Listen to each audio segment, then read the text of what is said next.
नहीं बजाए होंगे, इसके हाथ चिपक गए होंगे। देख लो किसी के हाथ तो नहीं चिपके, क्योंकि बाबा तो चिपका ही लेते हैं। इसलिए ताली बजा ही लेना। और ताली बजाने का एक महत्व यह है कि जब भी आप ताली बजाएंगे तो आपके शरीर से थकान दूर हो जाएगी, घुटनों का दर्द चला जाएगा, कमर का दर्द चला जाएगा। क्यों? क्योंकि हमारे शरीर में सारी नस नाड़ियां रीढ़ की हड्डी से निकलती है और रीढ़ की हड्डी से निकल करके हाथ और पांव पे आकर खत्म हो जाती है। अब आप सोचो कि हाथ और पांव पे आकर खत्म हो गई तो सारी ऊर्जा हाथ में और पांव में आकर खत्म हो जाती है। लेकिन इस ऊर्जा को अगर वापस शरीर में भेजना है, शरीर को तरोताजा करना है, तो ताली बजाए, पैदल नंगे पांव चले। जब हम नंगे पांव पैदल चलते हैं तो भी ऊर्जा आती है और जब ताली बजाते हैं तो भी ऊर्जा आती है।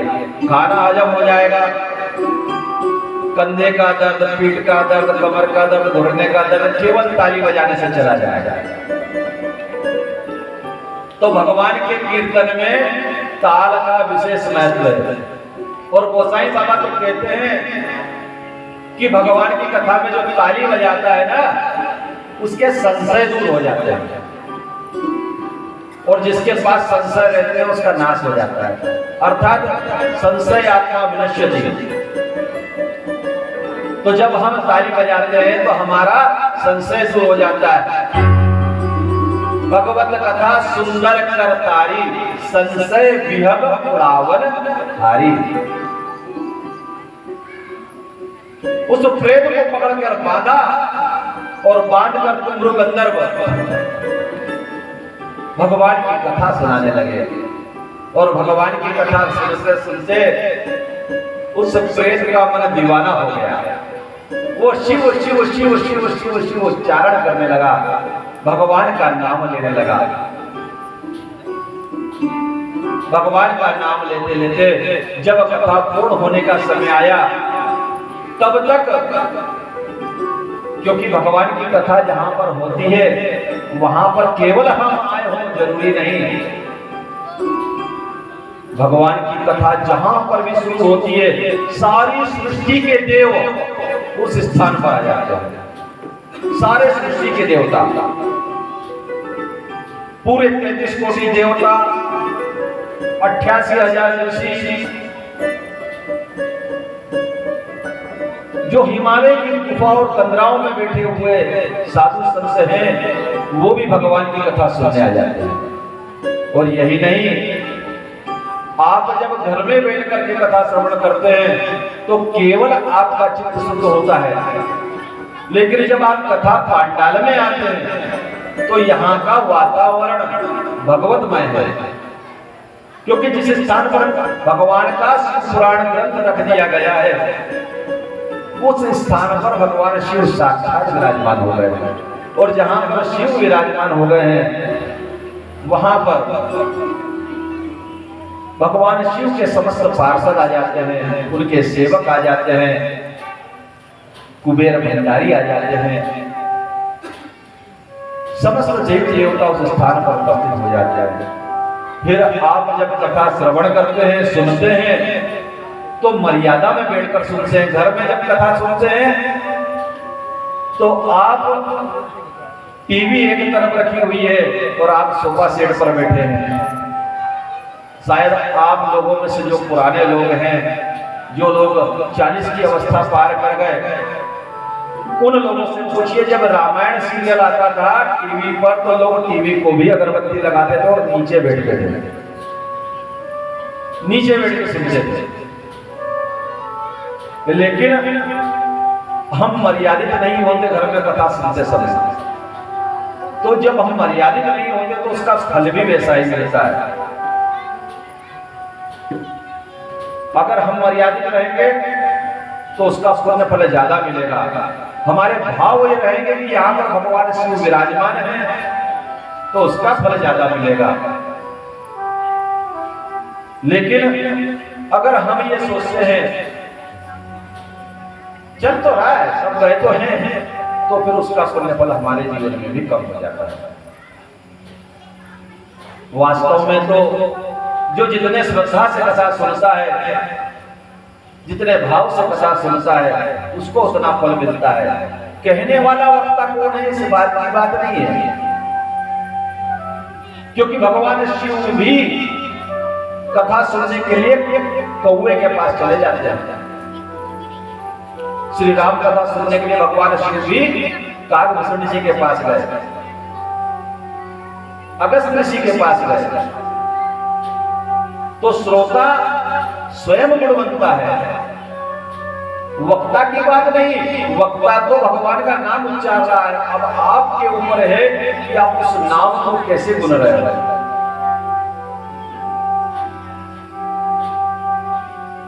हमारे अंदर अगर वो हम सीप हैं तो आया हुआ एक बूंद को हम मोती बना लेंगे, भगवान का एक नाम को भी हम जीवन का सहारा बना लेंगे। और अगर हम उल्टे खड़े हैं तो लाखों मन पानी बरस जाए, हम में भगवान का नाम प्रवेश नहीं कर पाएगा। तो ये हमारे ऊपर है कि हम कथा को किस अवस्था में सुन पा रहे हैं, हम कितना ग्रहण कर पा रहे हैं। उस प्रेत ने जब कथा सुनी, सारे ऋषि गंधर्व आए। आप लोग यहाँ पर कथा सुन रहे हैं, आपको लगता केवल आप आए, नहीं।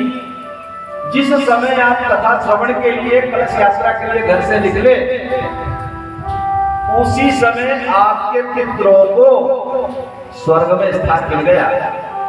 उसी क्षण आपके पितर स्वर्ग में अभी नृत्य कर रहे हैं। क्यों? क्योंकि उनकी संतानें भगवान की कथा में आई हुई है, उनके बेटे बेटियां भगवान की कथा में आए हुए हैं, वे भगवान शिव का गुणगान कर रहे हैं, भगवान शिव की कथा सुन रहे हैं। इस समय उनको स्वर्ग का सुख प्राप्त हो रहा है। और पितृलोक कैसा है? एक जेल के जैसा है, जहां पर साल भर में केवल एक रोज भोजन मिलता है। 16 श्राद्ध करते हैं ना, पितरों के 12 दिन में एक दिन भोजन मिलता है, हमारा 1 साल हो जाता है। पितरों का कितने दिन होते हैं? 12 दिन। वो 16 श्राद्ध में जब हम श्राद्ध देते हैं ना अपने पितरों को, तो उस समय पर उनका 1 दिन होता है। लेकिन जब आप भगवान की कथा सुनने के लिए शिवालय में जब आप जाके दीपक जलाते हैं, शिवबत्ती जलाते हैं ना माताएं, जितनी देर बैठती है उतनी देर उनके पितरों को स्वर्ग में सुख प्राप्त होता है।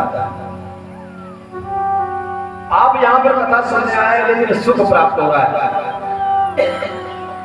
आप विचार करें कि कोई खुश होगा तो आपको क्या देगा? कोई खुश होगा तो आशीर्वाद देगा। आपके पितर, आप इस शिव पुराण की कथा में आए लेकिन वो आपके ऊपर आशीर्वाद बरसाएंगे, तो खुश रहिए, भगवान आपको भूले, आप फले, आपका वंश आगे बढ़े, इस प्रकार के आशीर्वाद देंगे। इस स्थान पर आए हुए सूक्ष्म रूप से देवता, ऋषि सत्ता सब आपके ऊपर आशीर्वाद वर्षण कर रहे हैं। क्यों? क्योंकि आपके पास शरीर है। जिनके पास शरीर नहीं है उनको बैठने की व्यवस्था नहीं होती। हम कथा में सुन रहे हैं कि उस पिशाच को बैठने की व्यवस्था नहीं थी, उसको बांध कर बैठाया गया। और जब कथा पूर्ण हुई तो वो पिशाच योनि से मुक्ति पा गया। और जब पिशाच योनि से मुक्ति पाया तब वो भगवान शिव के धाम का अधिकारी बना। आप विचार करें कि उस पिशाच को कथा सुनाने के लिए उसकी पत्नी ने माता गौरा से निवेदन करा था, और माता गौरा के आदेश पर कुमरू ऋषि जाकर के कथा सुना रहे हैं। अर्थात कोई ने कथा का आयोजन करा था क्या? किसी ने कथा का आयोजन करा था? नहीं, देवी की आज्ञा से कथा हुई थी। किसकी आज्ञा से कथा हुई? देवी की आज्ञा से। यहां पर किसी ने आयोजन करा है क्या? जब कथा स्वयं आपके दरवाजे पर चलकर आ जाए तो समझ लो कि आज्ञा किसकी है। जरा जोर से तो बोल दो। बाबा की आज्ञा है, माँ की आज्ञा है। तो कथा स्वयं आपके तक चल करके आई है। भगवान शिव का गुणगान स्वयं आप तक चल करके आया है।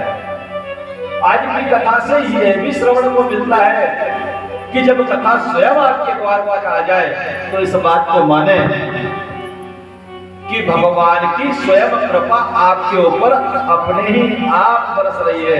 कहीं आपकी भक्ति जागृत हो गई है, कहीं आपके ऊपर भगवान शिव की कृपा अपने ही आप बरसने लगी है, कहीं आपके ऊपर माता की अनुकंपा अपने ही आप बरस गई है। ऐसे शिव पुराण की कथा जब उस बिंदुक नामक ब्राह्मण ने सुनी और भगवान शिव के धाम को पहुंचा, भगवान शिव के धाम पहुंच करके वो भगवान शिव का पार्षद हुआ। हमने शिव पुराण की कथा की महिमा के अंतर्गत 3 प्रकार की बातें सुनी।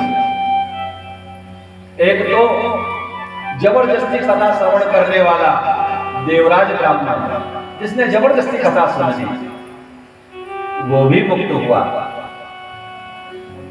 एक वह स्त्री जिसने अपने पाप कर्मों का प्रायश्चित करने के लिए कथा सुनी, वो माता शिवा देवी की भक्त बनी, उनकी सेविका बनी।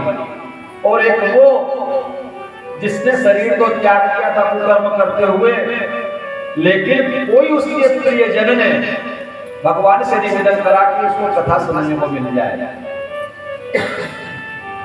और उसने कथा सुनी, वो भी मुक्त हुआ। भक्तजनों, जरा विचार करिए कि येन प्रकारण देवकरण ब्राह्मण, देवराज ब्राह्मण के कानों में कथा चली गई, बीमार पड़ा था, वह मुक्त हुआ। भय से व्याकुल होकर स्त्री के कानों में कथा गई, उसने प्रायश्चित करा, वह मुक्त हुई। और 50 बिंदुक जिसे बांध करके कथा सुनाई गई, वो भी भगवान शिव की कथा से मुक्त हुआ। तो आप लोग तो स्वयं चलकर भगवान की इस पावन कथा में आए हैं, आप लोग अपनी ही इच्छा से आए हैं और साथ में 2-2, 4-4 लोगों को आपने बुलाया है कि भगवान शिव की कथा इस क्षेत्र में हो रही है, आप सभी आइए और भगवान की शिव कथा का गुणगान सुनिए, भगवान शिव का चरित्र सुनिए, उनके लीला अमृत और कथा अमृत को अपने कानों से अपने जीवन में लाइए और अपना जीवन धन बनाइए। तो विचार करें भगवान की आप पर कितनी असीम कृपा होगी। हम भगवान की इस पावन कथा को महात्यम रूपी कुछ ही समय में आज का महात्यम पूर्ण होते होते और हम आरती की तरफ प्रवेश करेंगे। कल से भगवान शिव की कथा का जो रसास्वादन है हम ठीक 1 बजे ले लिया करेंगे, क्योंकि लेट ना हो। 1 बजे कथा का समय बड़ा उपयुक्त है और यह कथा भगवान की प्रेरणा से आप लोगों के घर आंगन में हो रही है। समस्त मल्टीवासी इसके कर्ता धर्ता है, इसके प्रमुख श्रोता श्री हनुमान जी महाराज है और इस कथा के संरक्षक भगवान भोले बाबा है। आप लोग जो इस कथा को श्रवण कर रहे हैं, इस कथा का श्रवण की प्रेरणा आप समझ ले कि भगवान शिव की कृपा से ही हुई है और आप भी लोगों को इसके लिए जो व्यवस्थाएं करना है, हमारे भैया लोग पीछे बैठे हैं, आदरणीय पटेल भाई साहब, जितेंद्र भाई साहब, इन लोगों से आप लोग संपर्क करके जैसा भी आपके मन में भाव हो, किसी के ऊपर किसी इस प्रकार का नहीं, लेकिन इतना अवश्य है कि जब देवी प्रेरणा से कथा हुई है तो जो लोग इस कथा में सहयोग करेंगे वो सहयोग देवी के लिए ही होगा, भगवती के लिए ही होगा। तो आप लोगों को जो भी इसमें सहयोग करना हो आप करते रहें। इस कथा में बहुत ही सब लोग जो भी आए हैं हमारे साथ में संगीत की मां सरस्वती की उपासना करने के लिए अनूप भैया बैठे हुए हैं, वर्मा जी, और हमारे साथ रजत भाई, ये संगीत के वरद पुत्र माता सरस्वती के वरद पुत्र हैं। साथ में सागर भैया, आप लोगों को वीडियोग्राफी के माध्यम से चेतन तिवारी आप लोगों के वीडियोग्राफी कर रहे हैं और पंडित राजेश जी पारासर यहाँ पर पूजन कर्म कर रहे हैं और इस कथा के लिए देवी प्रेरणा जिनके ऊपर उतरी है वे पंडित दीपक उपाध्याय इस तरफ मुंह कर लें। इनके मन में कथा का विचार आया था कि इस स्थान पर कथा कराई जाए। पूर्व में ये इस स्थान पर पुरानी मंडी में जब यहाँ पर रामलीला का आयोजन हुआ था, इन्हीं भैया ने कराया था, तब ये गुप्त थे, इस बार इनको प्रकट करवाया है। और यहाँ पर इस कथा की अंतः प्रेरणा इनके मन में भगवान शिव, और ये भगवान शिव के अनन्य भक्त हैं, बाबा की सेवा करा करते हैं। पास में ही पुलिया के पास एक मंदिर है, वहां पर शिव पार्वती जी का स्वयंभू मंदिर है। भगवान शिव का खुदाई करते समय विग्रह निकला था, तो माता और पिता दोनों का वहां पर विग्रह है, और वहीं पर भगवान शिव का शिवालय भी है। उस स्थान की सेवा करते हैं कई सालों से, और वहीं पर शनि मंदिर है, वहां शनि मंदिर की सेवा करते हैं। तो इन्हीं को देवी प्रेरणा हुई और इन्हीं के माध्यम से हमारा यहाँ तक आना हुआ। इस देवी प्रेरणा में अभी तक जो कुछ भी लगाया है, यहाँ तक कि पूजन के सामान से लेकर प्रसाद आदि सब इन भैया ने कहाँ से लाया हमको नहीं मालूम, और इनको कौन ने दिया शायद हमको यह भी नहीं मालूम। लेकिन आप लोग यहाँ पर स्वच्छता की व्यवस्था करेंगे। जो भी इस मंडी में रहते हैं उनसे निवेदन है कि आपके घर आंगन के पास में भगवान शिव का मंडप मेला लगा है, यहाँ पर शिवगण और भगवान के भक्त आ रहे हैं, तो यहाँ पर स्वच्छता का वो करेंगे। दूसरी बात, पेयजल की व्यवस्था भी यहीं के लोगों को करना होगी, और प्रसाद की व्यवस्था सब आप लोग करके लाएंगे, क्योंकि भगवान शिव के लिए जो भी चीज अर्पित हो जाती है वो साधारण नहीं रहती। भगवान का प्रसाद महाप्रसाद हो जाता है। भगवान देवों का देव है, इसलिए महादेव कहते हैं। यहाँ तक कि भगवान की रात्रि को भी महाशिवरात्रि कहते हैं। तो भगवान शिव के साथ जो जुड़ गया वो महा हो जाता है। तो आप भी भक्त नहीं, महान भक्त हैं भगवान के, और भगवान की ऐसी कृपा